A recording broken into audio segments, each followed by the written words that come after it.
Ladies and gentlemen, my name is Scott Mack, and welcome to the first ever pilot edition of Your Opinion Doesn't Matter. I have a star-studded panel here with me, as you see. First of all, down there at my bottom, he is a former reigning world heavyweight champion. He is making his return to my side here to co-host. Ladies and gentlemen, he's back, Puerto Rican Hector. Let's not forget about the man at my top right. He is also a highly decorated superstar. He has held belts in the tag team division as well as the singles division and is known as one of the most prolific superstars in today's era, Motherfucka. Thank you for joining us, Fucka. And of course, last but not least, and this is a surprise, fans, or I would have had him on the marquee, he is the current reigning PWR World Heavyweight Champion. He is our captain. Yes, our captain, the Big Hurt. Thank you for joining us, Hurt. No problem. Listen, our first ever episode wouldn't be that special without the World Heavyweight Champ. Now, I got to ask you, everybody has some libations backstage. We were talking a little bit. I'm doing the Stella. Hector, what are we working with tonight? Cheetos and vodka, and which is both the same thing, and seltzer.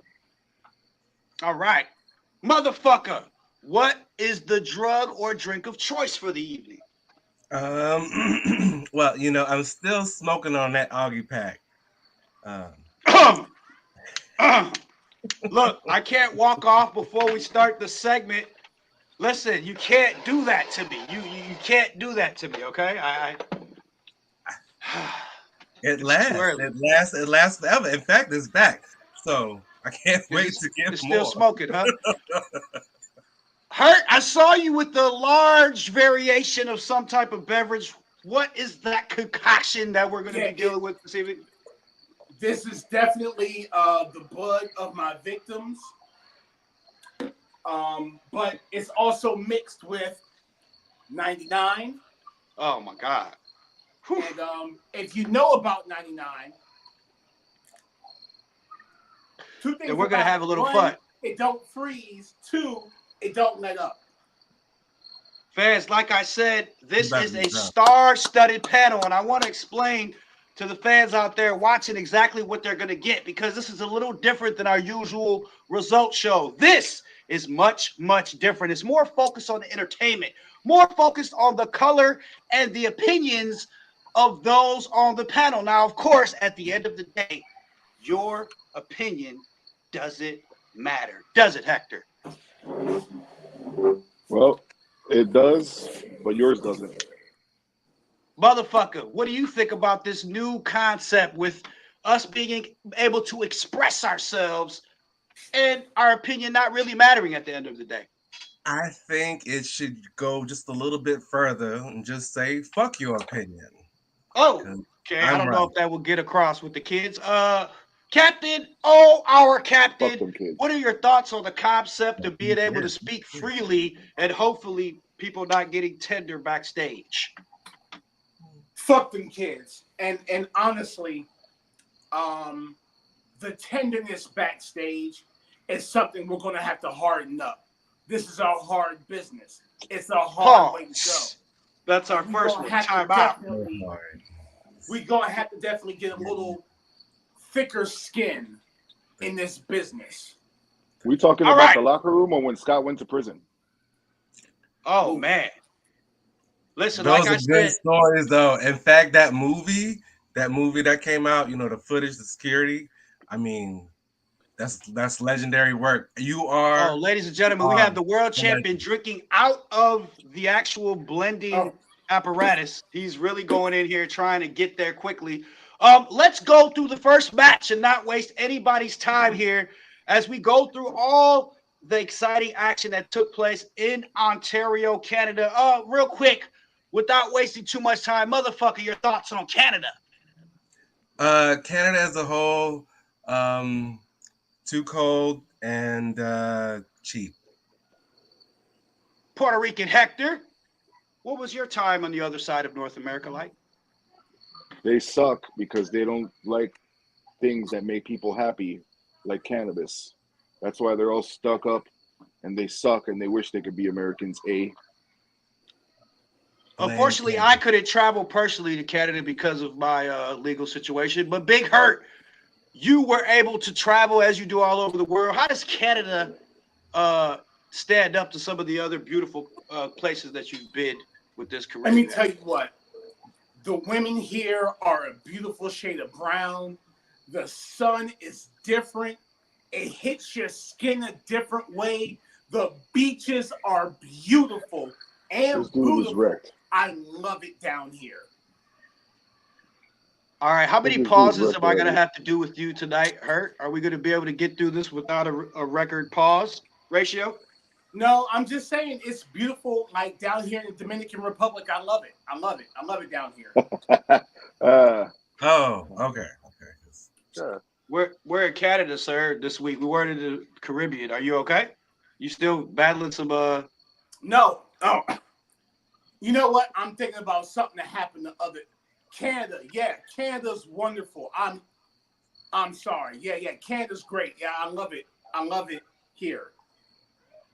All right, ladies and gentlemen, let's talk about the match that had fans all over the world buzzing this week on social media. I'm talking about Tanstradamus and Dylan Mason. Let's say these two didn't play nice at all on social media, as we all saw. This, of course, spilled over into this very, very brief matchup where Dylan Mason just purely dominated from the start. He was almost toying with Tanstradamus for a portion of the match before executing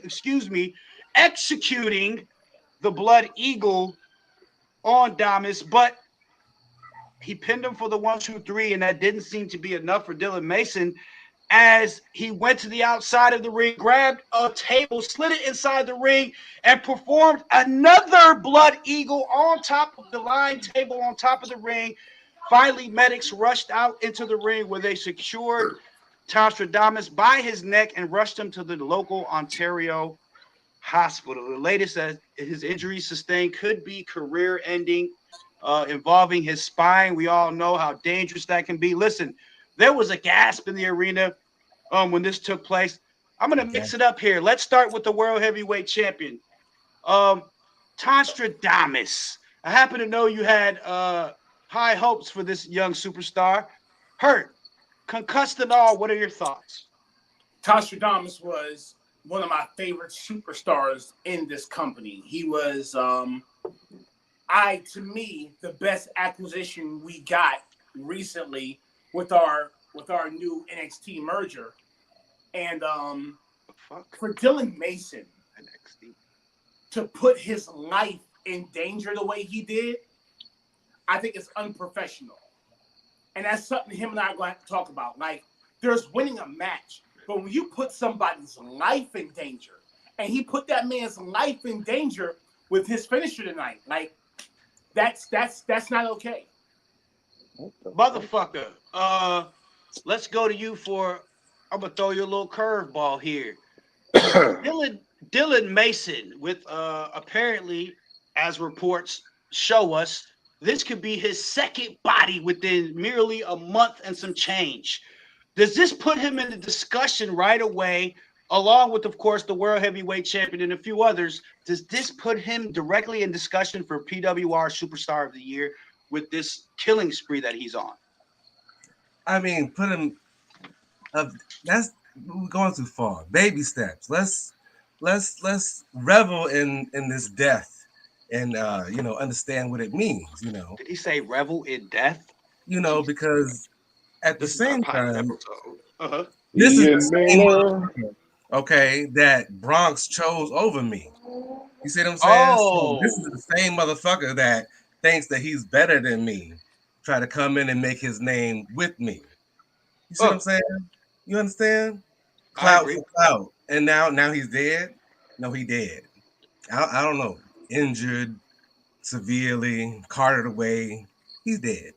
Now, before I pass the microphone to Puerto Rican Hector, I do have to remind you, motherfucker, that your opinion doesn't matter. Hector, here's my question for you. Now that it seems that we've lost Tanstradamus, where do you see Dylan Mason now that he seems to be stalking to build his empire and grow from within his own stable somewhat. It seems that he's hinting to. What are your thoughts on this development? I have one serious question for you, Scott. Yeah. Who the fuck is Todd Stradamus? That part right there. I'll be back. Cheers. Dylan Mason Soon. is top 3 talent in my book. Top 3 of my opponents in this company. And you know what? He had to make an example of a very weak jabroni. Who is this guy? Was he the ring boy last week? Where's Pat Patterson? Like, what's happening? So, well, Hector, I assume even though you were away for a while, you were paying attention to the product. The guy was a rising superstar. Well, guess what? And so was Tom McGee at one point. Anyway, point being, you like that? Point being, Dylan Mason has always been on another level. He just had to unlock that potential, and he has now.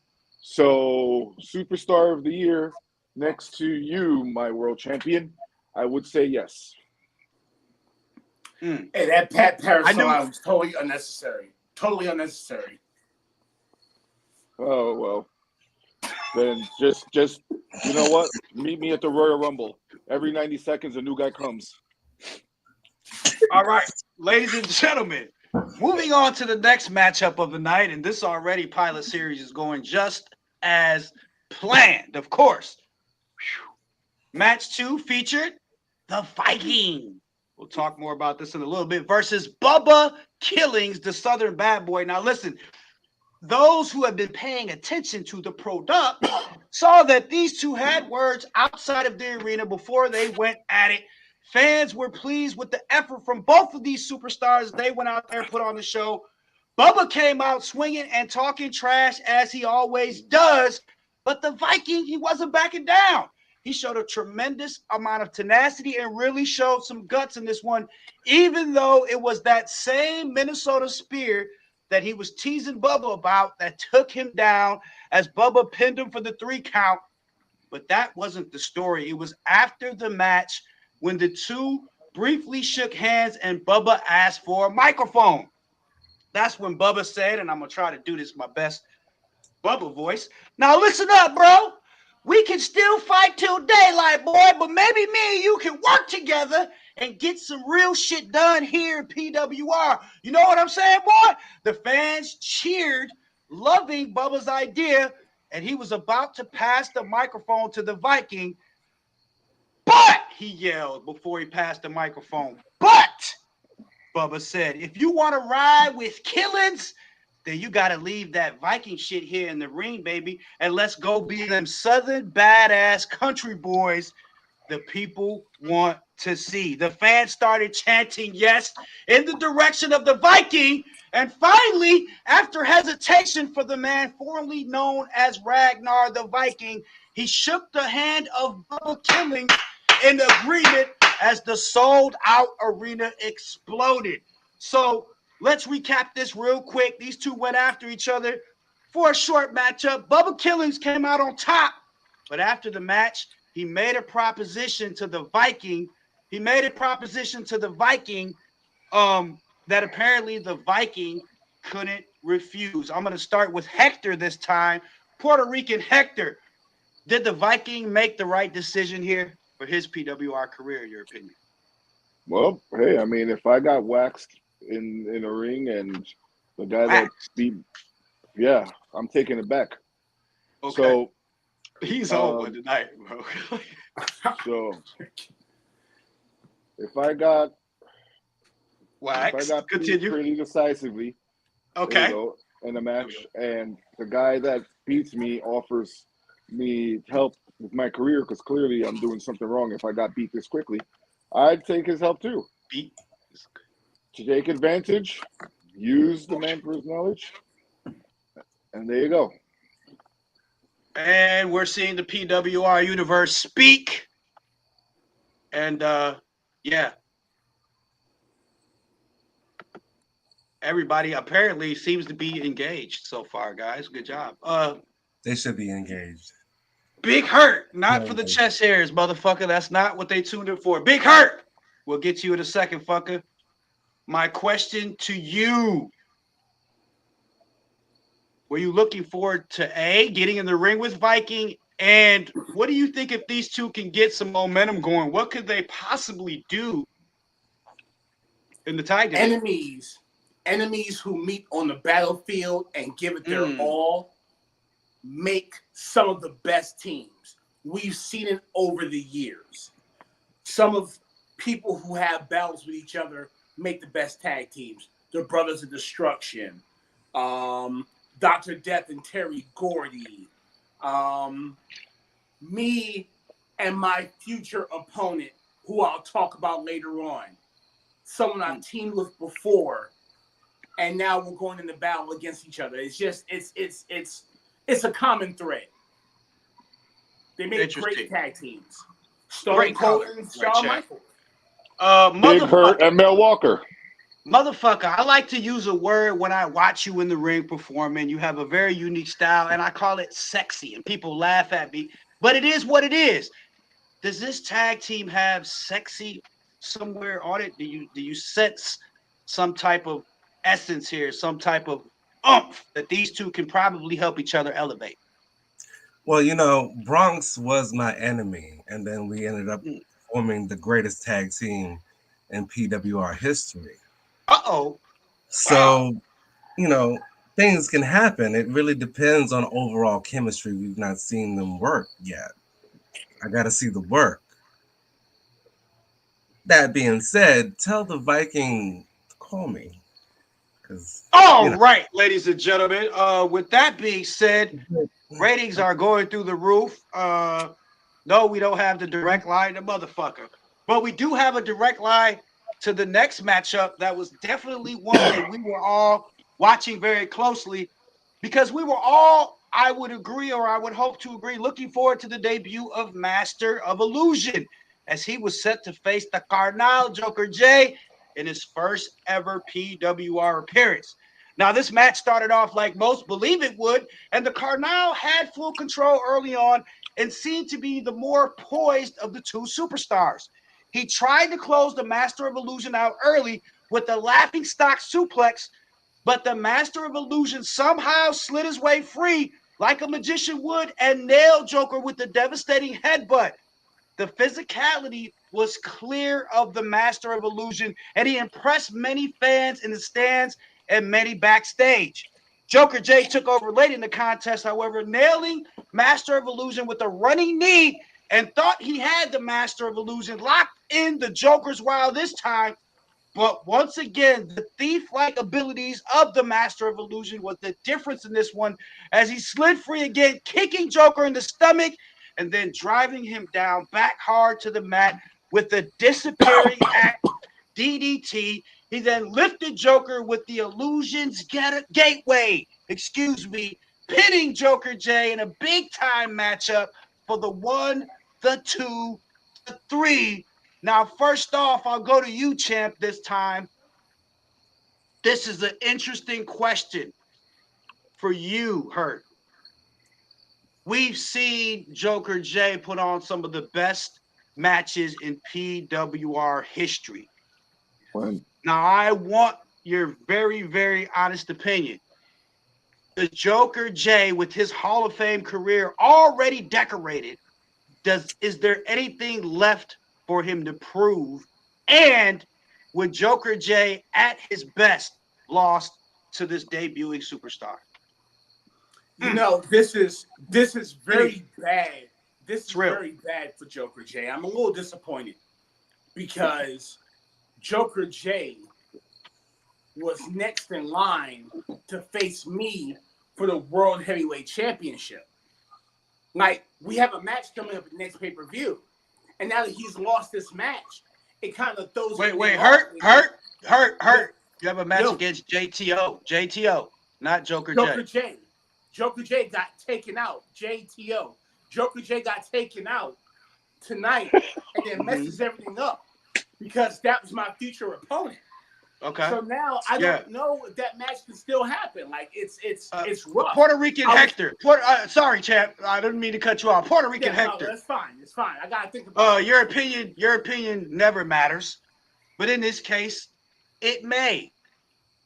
You've been close in the ring, in the fire with Joker J. You know what he's like when his heart's pumping, when his blood's boiling, when he's focused and locked in. That wasn't the Joker J of 2 years ago inside of that ring. And what I'm asking you is, based on what you saw, can you really tell what this Master of Illusion could have to offer here in PWR? Well, 2 words for you, Joker J. Please retire. And the Master of Illusion, I like him already.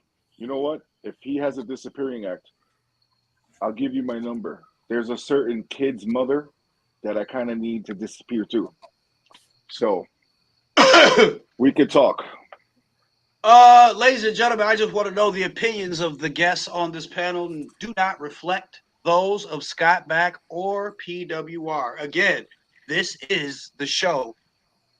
Your opinion really doesn't matter. But, motherfucker, in this case, it does. I would like to hear from you.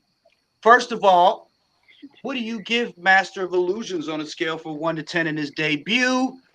And is there anything left in the Carnal's veins? Pause. First of all, Joker J is daddy and has been daddy for a very long time.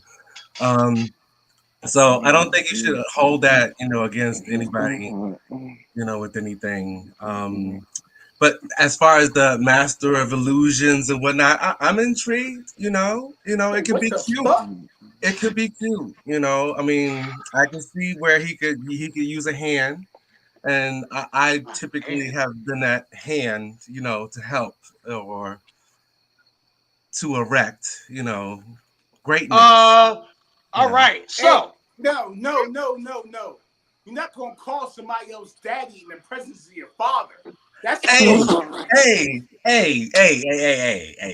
What I do in my bedroom is my own terms, and I never called you daddy. Okay, you're my father. It's different. Don't do that. It's also true. We've spiraled out of control here, ladies and gentlemen. Let's see if we can reel this thing back in. As we went to cameras zooming in backstage, and Reggie Walker was cutting one of the most vicious promos that we have ever seen him cut with a female journalist from PWR named Michelle Rodriguez. As she was interviewing Reggie, Reggie was going crazy, saying that he'll fight anyone, anywhere, anytime. And then all of a sudden, as camera zoomed in closer, you could see the shadow and silhouette of Dylan Mason approaching Reggie Walker as commercials follow thereafter. Now, real quick, without taking a long time, Reggie Walker backstage getting fired up. And the man that has been called the body snatcher recently, Puerto Rican Hector, what do you see the writing on the wall to be? I know you can't write. Well, hey, at least you can write my checks. So, despite all that, if I were Reggie Walker challenging people to a fight and I saw Dylan Mason coming around the corner after what he's been accomplishing lately, I would very respectfully run the other way. Oh, your opinion may matter in this case. Motherfucker, you've cut some really, I was going to say hard promos. You've cut some very dope promos. Now, when you're in the zone like that, live on TV, national TV, doing your thing, and you're interrupted, but you're interrupted by someone who's lately been picking up a few bodies here and there. What do you think's to come of this? I don't know. I mean, if it were to happen to me, I would welcome it. I'm always down for a ginger. I've been down for gingers since day I fucking can't stand the rain. Girl, it rains in Scotland all the time. He just needs some shelter, just get in here. I'm just saying he needs a hug, and I feel like I'm the person to give him that hug. Speaking of hugs, Dylan Mason and the World Heavyweight Champion have a tremendous amount of respect for each other, shedding blood in the ring with one another. Big Hurt, my question to you is Mason maybe barking up the wrong tree here? Is Reggie barking up the wrong tree here? What could come out of this? I don't know. You did let him get to you, like he got to you, like psychologically. I've had a lot to drink. I mean, are you okay? So I'm going to be honest. Let's be honest, because he got you. I didn't always feel this way about Dylan Mason, and Scotty Mack will tell you. When he talked about Dylan Mason, the first couple of months Dylan Mason was here, I told anybody who would listen backstage, I don't see it. It's not for me. He's not for me. I don't get it. But over time, I get it. I understand. And shortly before we had our match, I started to understand. When I was having my match with Crimson Wolf, I started to understand Dylan Mason. And I understand him now. And y'all know I don't just say things. Y'all know I don't just endorse people because that's not who I am. I'm always honest. And I've been drinking, so I can't really lie if I really wanted to. I got so much respect for that dude, the way he's handled his entire PWR run. Like, if I were to lose Superstar of the Year to anybody, if it was him, I wouldn't be upset. Well, that's a good thing, Hurt, because your opinion doesn't matter. Give me 30 more seconds. Reggie Walker is a guy who has been underutilized, not by PWR, not by Venom, by Reggie Walker. Ooh. Reggie Walker has always fought to get out of my son's shadow, but he hasn't fought hard enough. Reggie Walker could always be his own man. He's always had the internal drive. He's always had the drive, but I would love to see him take that next step to be his own superstar. Interesting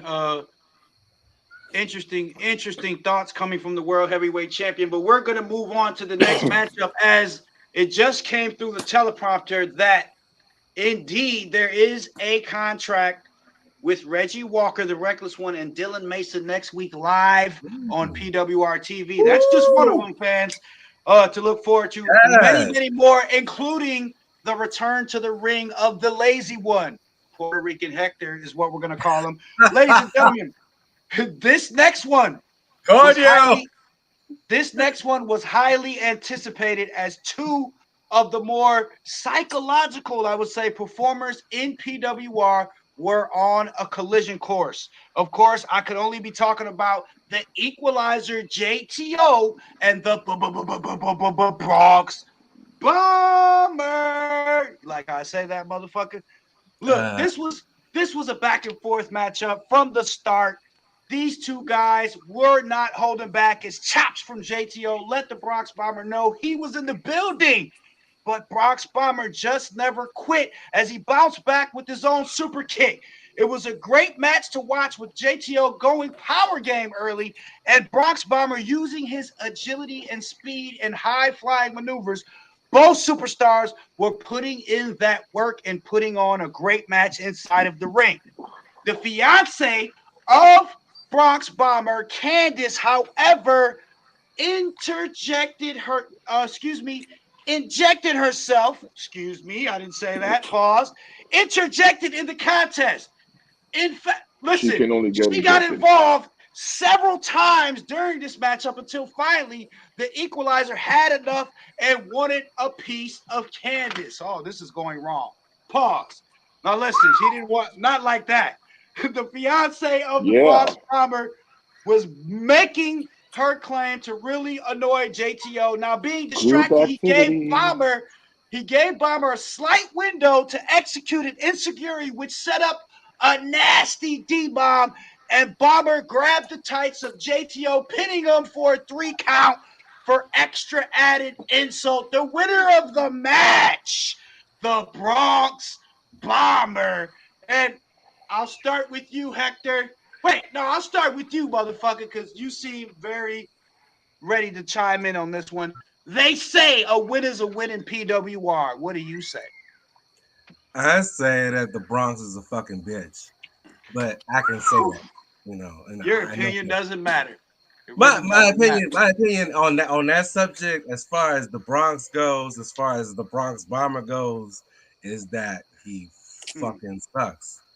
And if it wasn't for me, nobody would have his name in their mind. He wouldn't be Apex. The fact that he's Apex champion is fucking a disgrace to everything that PWR has ever known, like, period. So the fact that that's where we at right now, you know, shit'll get off the pot. Did I ever tell everybody that the name of this show is Your Opinion Really Doesn't Matter? You so bad. Cash it the fuck in. Right there. He right there. World Heavyweight Champion, Big Hurt. I want to switch gears here with you, if I'm allowed to. I like to switch them up a little bit. On another topic that you're very familiar with, relationships. Now, Candace just is out there doing what many say any good woman would do for her strong man. What is your opinion? Is Bronx Bomber to blame at all when his woman they're working in unison in the relationship? This is what the whole Democratic National Convention is about. It's about families building from the ground up, working together. You got Bronx Bomber, you got Candace, both trying to find their way, and she helped them. In your opinion, is she at fault? No, she's not at fault because she's doing what she's a ride or die man's woman is supposed to do. They're supposed to hold their man down. You can't turn a wood into a housewife? Yeah. Look, the problem is when you get used to being held down by that woman, you got to do right by that woman. Your bottom bitch. Don't. And she steps out. You've lost a big piece of yourself. A big piece of him is her helping him win tonight. How is he going to compete if she's not there to help him? Puerto Rican Hector, let's go to our relationship expert, shall we? Listen, you know how hard it is to come by wins in PWR. This is a big win for the Bronx Bomber, knocking off JTO, whether he grabbed the tights, whether his woman helped him, whatever the case may be. He continues to elevate here with this big win over the #1 contender for the World Heavyweight Championship, JTO, who's going on, not Joker J, to face Big Hurt. Wait, what? Rise to Power. Huh? We'll talk about it later. Hector, our relationship expert. You're our family guy. You know everything about a household. What do you think when you see the beautiful Candace assisting her man? Well, hey, I mean, she's doing her job. She showed JTO an unfiltered picture of herself. It distracted him long enough, and he fell back, and that was it. So she has done her job. Bravo to you. You know what? Behind every great man is his shadow, and then there's his woman. And Bronx Bomber has a big shadow, but his woman is there. Are you training a pit bull or something? Are you training a pit bull, champ? What? Huh? What? Huh? Are you training a pit bull? Or what the fuck? Oh, no. I was just talking to my assistant who takes care of my bookings because we were having a disagreement about something that has nothing to do with JTO. Speaking of disagreements, let's go into this next matchup and let's hopefully get some contrast. I'm gonna go out on the limb real quick before we get into this match. Let's get a pick from each of you. Champ, let's start with you. Crimson Wolf versus Wapo. Who are you thinking is gonna come out victorious in this one? Crimson Wolf is one of the hardest opponents I've ever faced. He took Shadow from me. Of course, I went on the bigger and better, but I'm never going to bet against Crimson Wolf because Crimson Wolf is nasty. Puerto Rican Hector, my question to you is Crimson Wolf or El Guapo? Who? Of course, Crimson Wolf, with no problem. At the end of the day, everything that Hurt just said about him, what else is there left to be said? I've been in the ring with Crimson Wolf one time in my whole career, and let's just say that it's going to be a memory in my career for a long time. So maybe we need to revisit that for the money. Motherfucker. Crimson Wolf and Wapo. Do you like the Dutch here? Or do you like a little Puerto Rican flavor? What mood are you in tonight? It's Thursday. Wow. He's Puerto Rican. Are you hot? What? Are you hot? I mean, Crimson Wolf has definitely been doing it for me lately. I mean, is it the robe? What is it? Is it the? It's everything. The robe? It's the machismo, the hair. I love it. I love everything that he's doing. As far as El Guapo, I discovered him. That is my property. Shit. That is someone that I brought to you. He would be nowhere without like father, me. Like son. He claims he's like he doesn't fall too far from the tree, does he? He just claims. So, ladies and gentlemen, let's not get it twisted. Like El Guapo is El Guapo because of motherfucker, and we need to give praise now to that. There's a rumor going out that he owns 33% of F-bomb, but we'll get into that later. Look, just what we expected from. Just what we expected. Bringing a Puerto Rican to be a jobber, so I could be a star. Thank you. Just what we expected from these top-tier professionals as El Guapo continued to turn heads in this matchup, delivering power move after power move to Crimson Wolf, who kept kicking out on the pin attempts even after a Samoan drop, followed by a nasty power bomb. Guapo was growing more and more frustrated now as Crimson seemed to be warming up like Gervonta Davis, like he didn't get going to the 5th or 6th round. Takes him a minute to warm up. He got going with the big clothesline and a choke slam that brought the house down. But that's when fans, for the first time in I don't know how long, booed the man that formerly was called Toa the Warrior. And I don't know if this is going to stick or not, but I'm going to call him Toa the Narcissist. They were booing him out of the building, the Power Surge champion, as he came down to ringside. Crimson was surely distracted by Toa's appearance, and Guapo wasn't pleased that Toa was ringside at all either. The two cursed at one another until Guapo threw Crimson face first into the corner turnbuckle, and he fell with his face nearly hanging out of the ring. Toa saw the opening and struck gold. Literally, he struck gold as he popped the Power Surge Championship right into the head of Crimson. The ref didn't catch a thing, of course, as Guapo pulled Crimson in for an El Drapo and pinned him for the 1, the 2, the 3, the winner in this huge upset, El Guapo. We then saw Toa. That's my baby right there.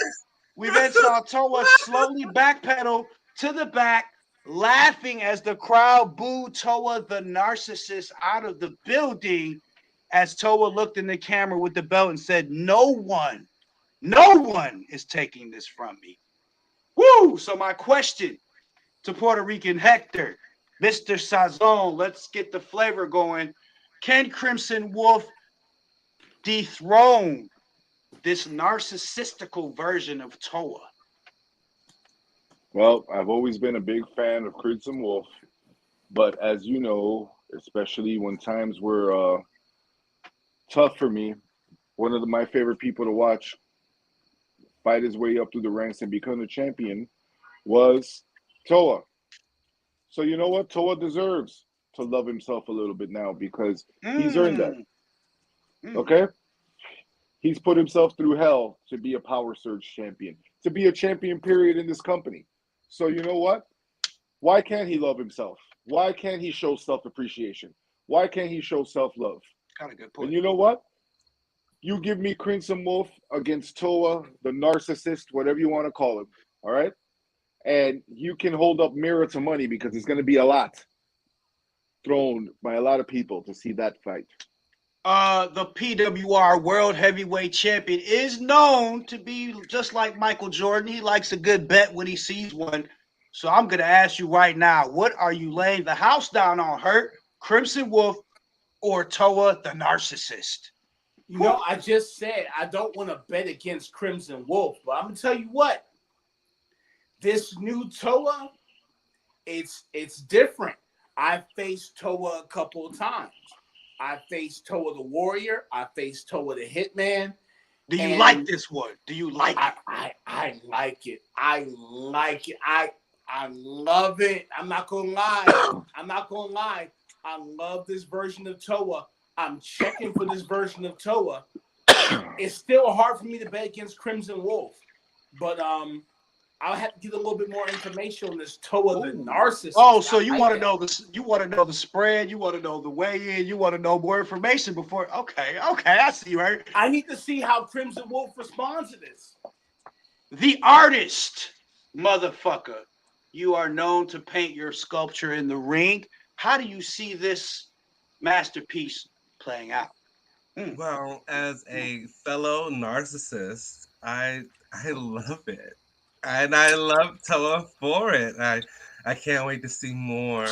Did you just have a little crush moment? What was that little tone in your voice? Just a bit. Don't do it to me. Like, you know, we could. I have lots of mirrors. Like, call me. Like, we'll talk. Like, this I show like is intense, ladies and gentlemen. Those out there watching have to see the inner pain in my soul. At the expense of, you know, Crimson Wolf, which is, you know, is Bay #1. So don't worry, baby. I'll still be there for you. Well, let's That's even so see. Sad. Hopefully, Toa runs with this narcissist thing. You know, he's been getting more and more conceited by the week. Let's see where it takes him. As the #1 contender, of course, Crimson Wolf. Even though El Guapo picked up a big one, let's not take away from that. Ladies and gentlemen, I have to remind everybody that's watching the show and everybody on this panel that your opinion really doesn't matter. At the end of the day, we're just having fun. Here we go. This one is going to turn us all up. Champ, I need your undivided attention because even though I know you're concussed, this guy is somebody that you saw recently. We're talking about the only beast that matters as he was set to clash. Shala, shout out to Funke who's watching live. August Stevens going one-on-one.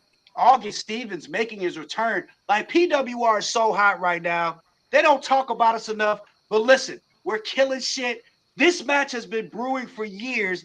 And August Stevens waited in the ring as, of course, Lloyd Banks, the familiar sound of the music of the only beast that matters, rocked the Canadian arena. But before Aaron King could even make it halfway down the ring, halfway down towards the ramp, August Stevens sprinted out of the ring directly towards Aaron King and attacked Beast.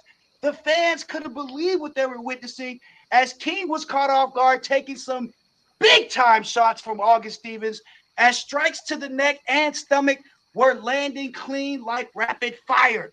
As King planted his right foot, however, he fired a huge right hand that staggered August Stevens and then followed this up with an uppercut from hell, crushing Stevens as he fell down, and Beast began dropping big-time haymakers down to August Stevens. The fans were going crazy. It was pure commotion and wrestling energy in this building at this point. And Beast's eyes were bloodshot red as cameras got a close-up look at him. He looked and saw a steel chair lying on the ground, and the wheels began to turn in the mind of Aaron King as Beast picked up the chair and cocked it back.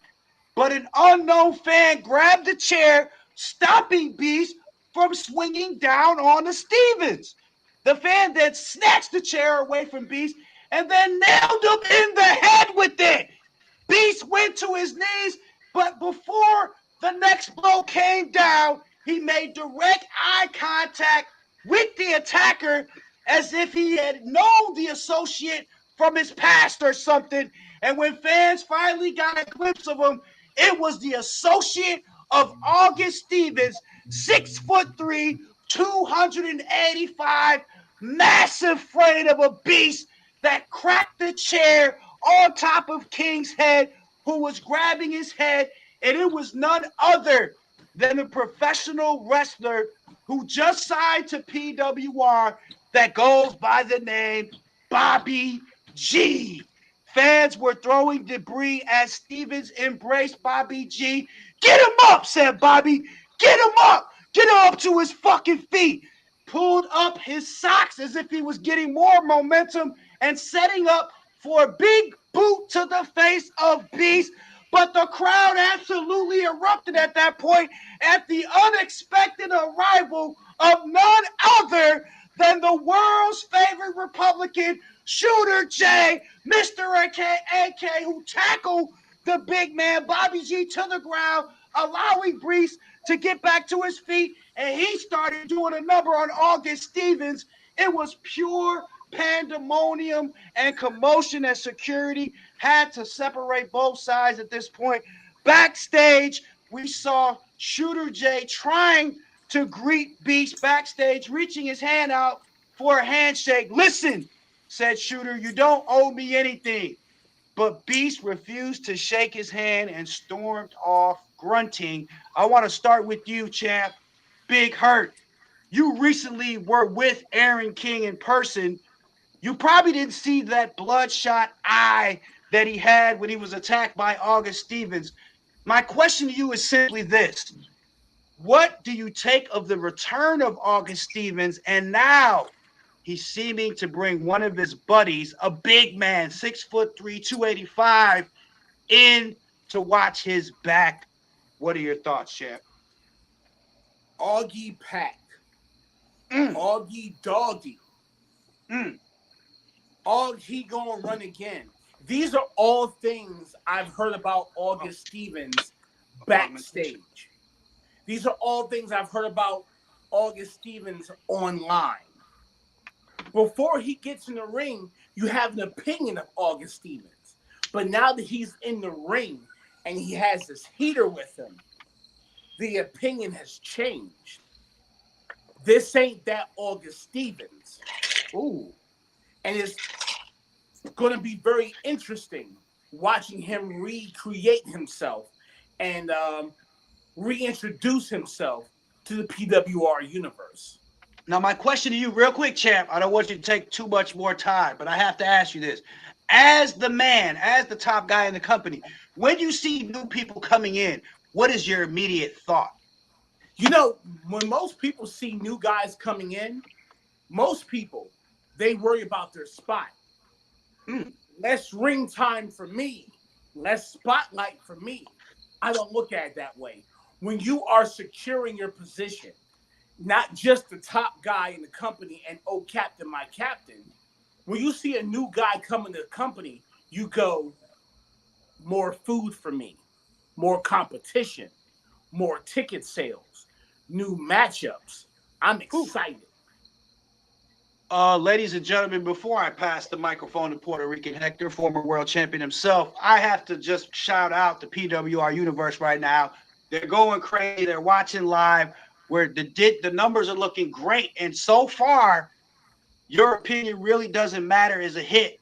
Puerto Rican Hector, I want to ask you this. You're coming back to the ring soon. There's a high percentage chance that you might have to face either August Stevens or Bobby G soon, and you don't know anything about these two guys. How do you go into a matchup when you have no knowledge of your opponent? First and foremost, Mr. Matchmaker, I do have a history with August Stevens. Okay. Way back when. And August Stevens returning, that was kind of like saying WCW reopened. But then when you bring this Bobby G guy in, it makes things a little more interesting for August Stevens. So to say that getting in the ring with somebody like Bobby G would be intriguing for me because I've clearly never been in the ring with him will be very interesting if it ever happens. Two questions for the artist motherfucker. One, Shooter J of all people coming to the rescue of Beast. What are your thoughts on that? And you know Beast pretty well. Is he just going to forget about these attacks, these little cheap shots that he's been getting from, you know, the young and hungry people trying to prove themselves? I mean, it's only normal that this happens. Well, if there's anything that I know, it's about Shooter J and his belly. And he's definitely the type of person that is going to stab him in the back anything that has to do with any of them. So whether that's beast mode or his wife, his hatred is for his wife. And anything that has to do with beast mode, I mean, I'm just saying, I wouldn't trust it, but that's just me, looking at it, because I know people involved, and yeah, not a good I mix. mean, I just want to say this real quick. This is, I'm the host. I just want to get one in. This is the way I looked at it. There's a rumor backstage that Venom was looking at Beast Mode getting jumped. Nappy was. This is all internet stuff. You can't believe everything you hear on the internet, but Nappy apparently was going to interject, and he was stopped by another member. They won't say who. Could have been the postman, could have been Mel Walker, but he was apparently stopped.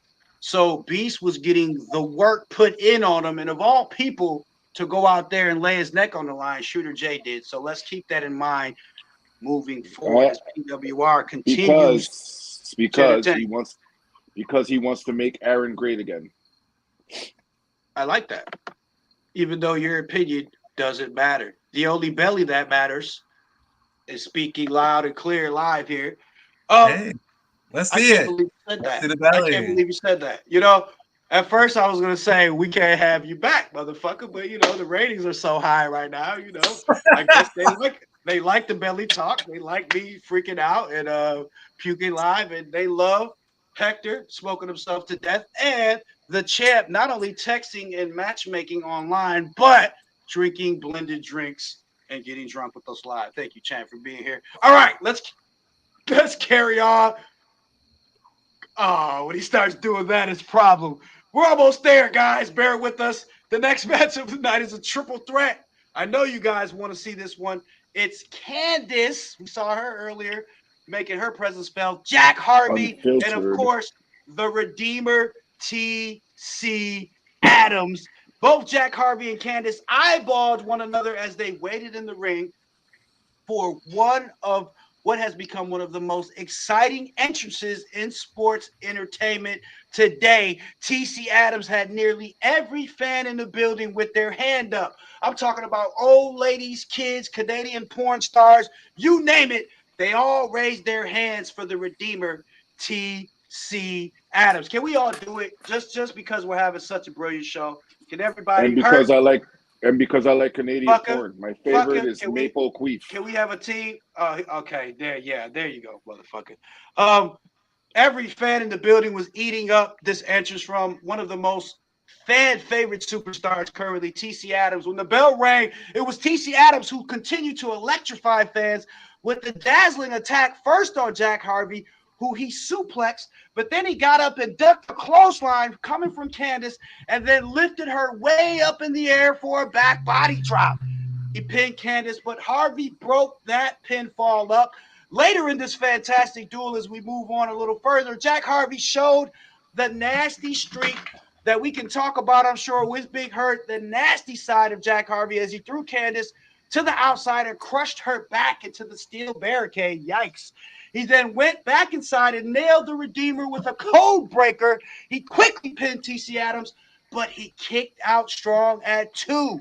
Candice was on top of the turnbuckle and skied off for a cross-body splash, taking both other superstars down as fans started chanting, "Holy shit, holy shit." She pinned Jack Harvey quickly, but TC Adams broke up that pin attempt.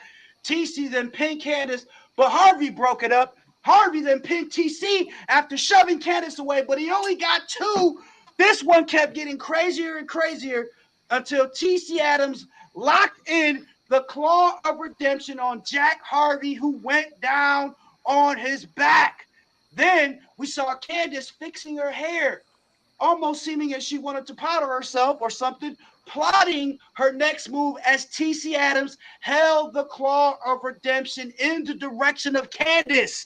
That's when fans erupted at the sight of Dylan Mason as the Sublime One came down, walked about halfway down the ramp, watching this one closely. He seemed to be having a close eye on this one as suddenly Candice blurted out, "Okay, please stop," in her best Southern charm accent, she said, "I want to be redeemed, Mr. Adams." She held her hand up even as the fans screamed to TC, "No, no, don't do it." But Adams' sole purpose in this federation was to help those that were lost. So he reached out to touch the head of Candace and heal her as she fired a kick to his testicular fortitude. Adams dropped down as Candace then went up to the top turnbuckle. It was all Candace at this point as she balanced herself perfectly, ready for another big time move. That is until the artist known as Motherfucka came out from out of nowhere, and I mean out of nowhere, and pushed her down as she fell awkwardly from high above. The fans chanted, "Welcome back, welcome back," as they were excited to see my co-host here today, Motherfucka. Harvey cleared the cobwebs out of his head as he locked in the Drive You Mad with Mason watching all closely, pinning him for the 1, the 2, the 3. The winner of the match, Jack Harvey. Now, my question to you after this exciting triple threat matchup is, Motherfucker, you seem to be chomping at the bit. Who learns most from an encounter like this where there's so much going on? Candace comes out earlier in the night, and you got to say early ripe, early rotten. Fucker, what were your thoughts interjecting in this contest? Oh no, I've been studying for a very long time.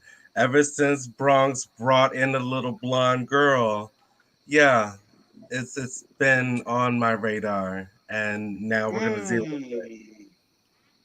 When you say deal with it, should I ask for more, or does your opinion really not matter? Well, I mean, your imagination could definitely maybe match, but probably won't compare to what I'm gonna do to the little blonde girl. Oh, is that what we're calling her? Little blonde girl. Okay. Little blonde Puerto girl. Rican Hector. Do you say this is one of those situations where karma's a motherfucker, and because Candace cost JTO a match early in the night, maybe this played a little part in her karma? Or was Jack Harvey the better man at the right time? First and foremost, I want to say that I was very happy with the fact that Canadian porn star Candace Adams, they call her Calgary, Alberta, Candace Adams. She was in the crowd.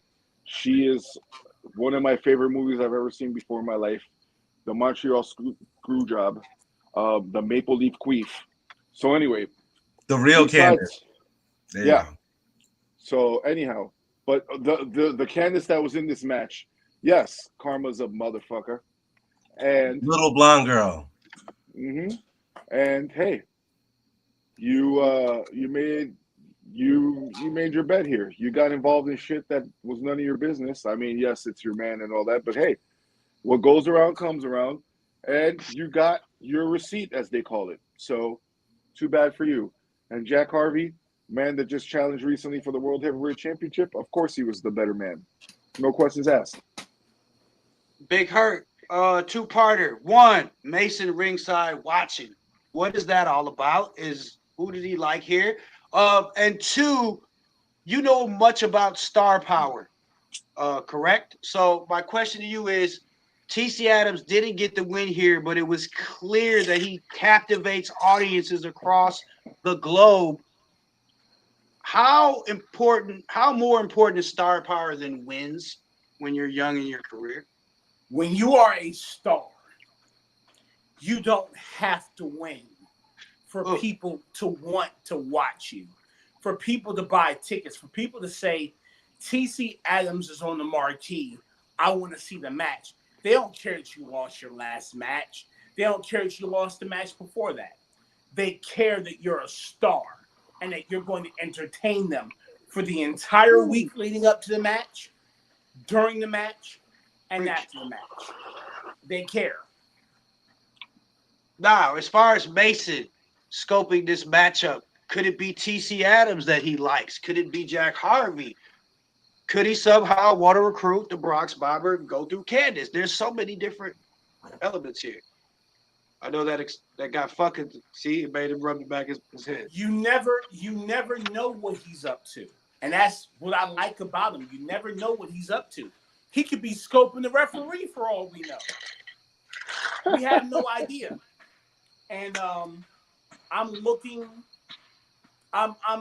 forward to watching how this develops.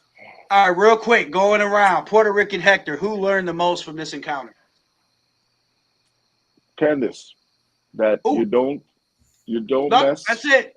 Nope, that's it. Okay. Motherfucker, who learned the most from this encounter? Little blonde girl. Big Hurt.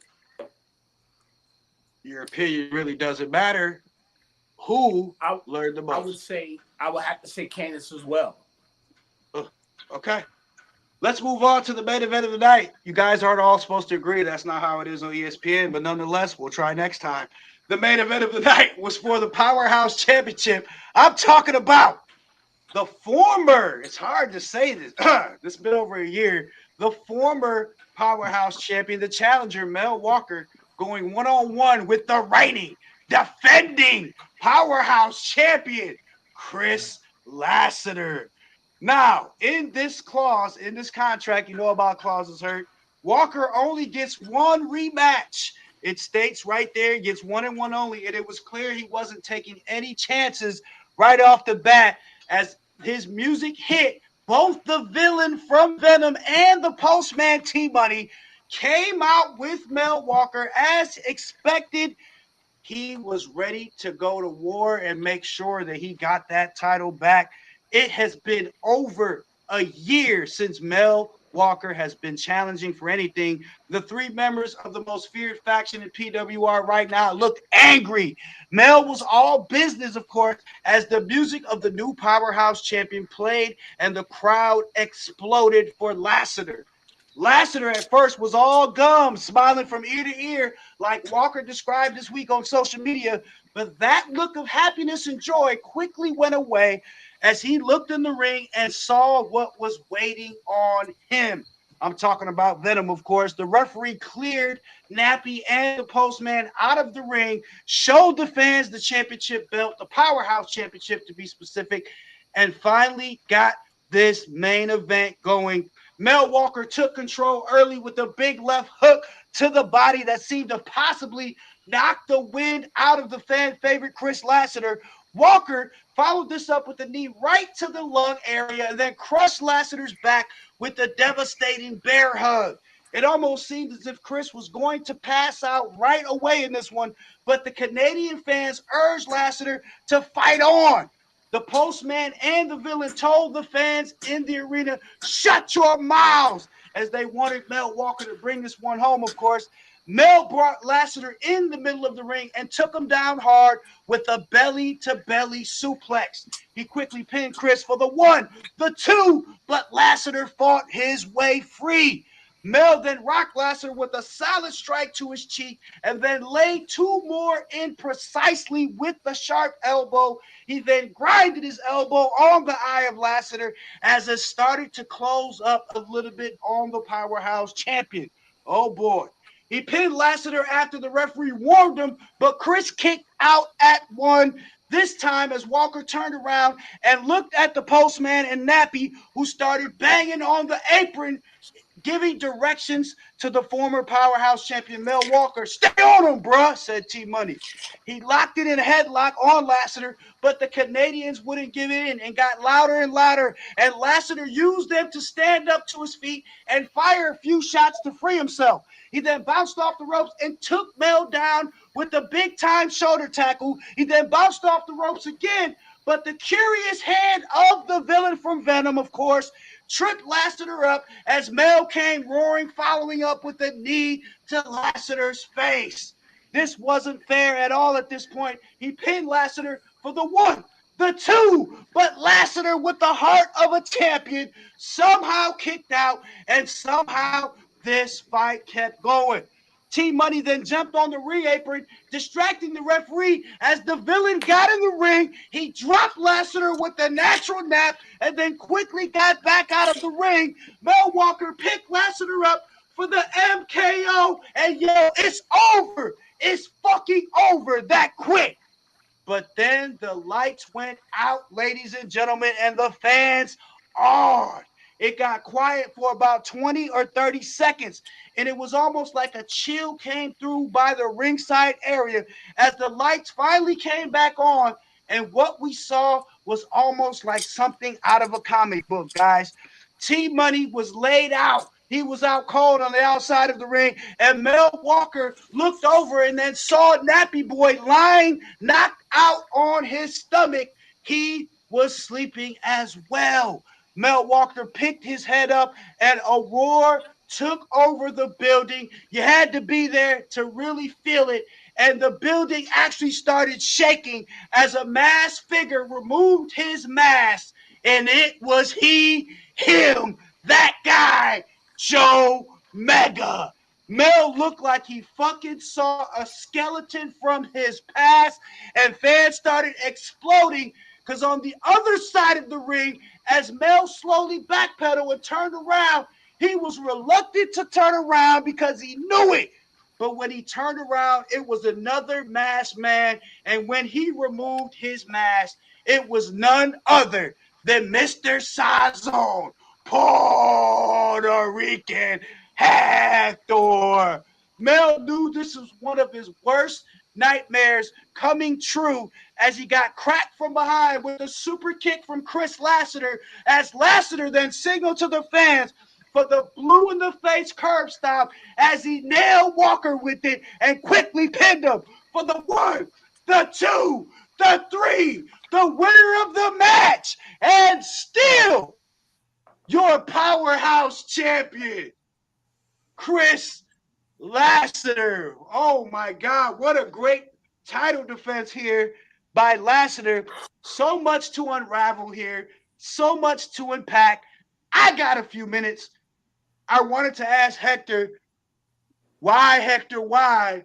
But you see, he exited the panel just like a politician would when it gets hot on that seat. I'm going to start with the artist, motherfucker. Your most interesting, your most joyful part of watching a contest like this. You never know what's going to happen in PWR. Joe Mega's back, apparently in alliance with Puerto Rican Hector, and costing Venom. You go where you want to go here, brother. Please. Yeah, I think it's a sad day. Sad day right now. just as a whole. And I think that's why he left. If we're being honest. Because, damn! Why? I don't know. Your opinion doesn't matter. Big Hurt. Does your opinion matter? Let's see. World Heavyweight Champion Joe Mega costing Venom an opportunity here in alliance with Puerto Rican Hector. Hector apparently paid the debt. I'm putting everything together. So, oh, wow. He helped him get the body. Okay. Hurt. Piece it together for me, Hurt. Like a surgeon. Let me tell you what. Anybody who helps me keep my child secure, I mean, I can keep my child secure by myself. But anybody who helps me keep my child secure, I'm going to pay that debt. If this was part of that, then it is what it is. There is no cost that's too high. But it's Puerto Rican Hector, so like he just like betrayed everything that's Puerto Rican Hector. So many questions I have. Is this a syndicate thing? Is this something like, else? Look, we're still talking about Mega. Mega. Like we're still talking about the same person. Let's be clear. Mega is one of the most important entities in this business, especially in this company. Regardless of what you think about them, Mega is one of the most important people in the history of this business. He just is. He is one of the greatest world champions that this company has ever had. he's somebody you want to be on the side of. I'm not going to blame Puerto Rican Hector for getting with him. And I understand that with the reshaping of this company and what we've gone through and the hierarchy right now, people are going to make alliances. You got some explaining to do, Hector. We want to talk to you. He already had an alliance with Venom, and now he just fucked that over with all of those guys for one guy.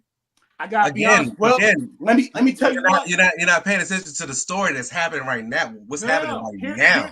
Hear this. He fucked over how many dudes? Real TV. Hear me on this.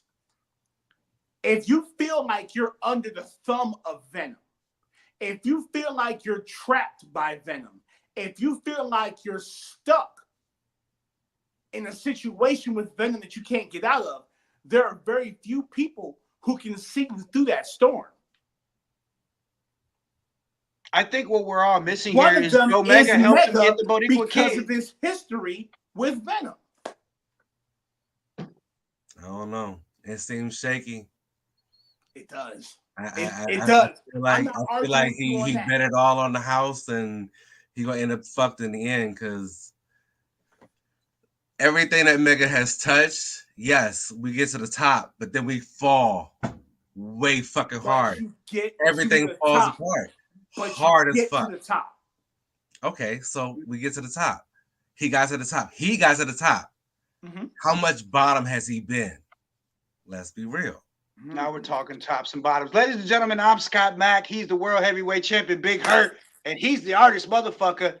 And of course, we're missing our other panel member, Puerto Rican Hector, who's got some explaining to do. Very convenient that he disappeared. Thanks for joining us on this first ever pilot edition of Your Opinion Really Doesn't Matter. Wow, what a hit. Thanks, guys. Woo.